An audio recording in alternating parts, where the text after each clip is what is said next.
ভালোই হয়েছে তুমি চইলা গেছো। থাইকা গেলে মেলা ক্ষয়ক্ষতি হইতো।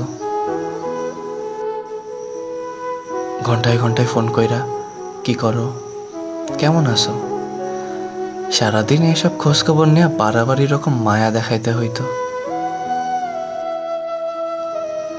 দুবেলা ভাতের জায়গায় আমার একবেলা কম খাইলেও চলতো, কিন্তু তোমার লগে একবেলা কথা কম হইলে আমার চলতো না।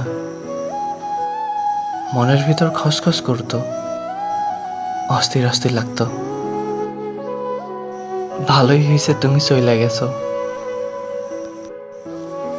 তুমি থাইকা গেলে আমি কোনোদিনও একলা বাঁচা শিখতাম না। জ্বর হইলে প্যারাসিটামলের বদলে খুঁজতে হইতো তোমার হাত।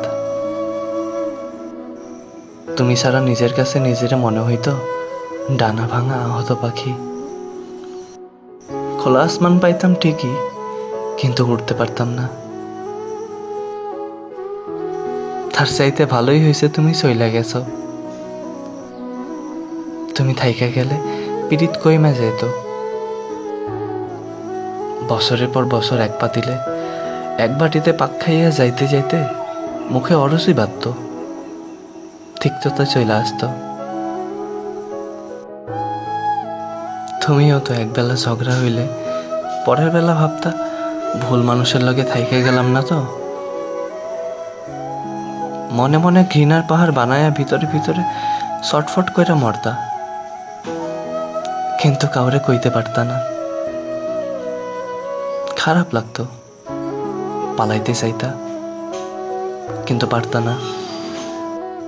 সব চইলা যাওয়ার মাঝে যেমন প্রস্থান নাই, তেমনি সব পাইয়া যাওয়ার মাঝেও অর্জন নাই।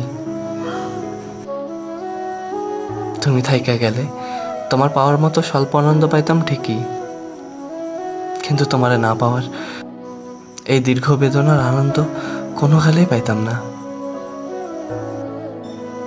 ভালোই হয়েছে তুমি চইলা গেছো। থাইকা গেলে ভালোবাসা কম হইয়া যাইতো। 3 বেলা ভাতের জায়গায় এক বেলা কম হইলেও আমার চলতো, কিন্তু এক বেলা ভালোবাসা কম হইলে আমার কোনো কালেই চলতো না।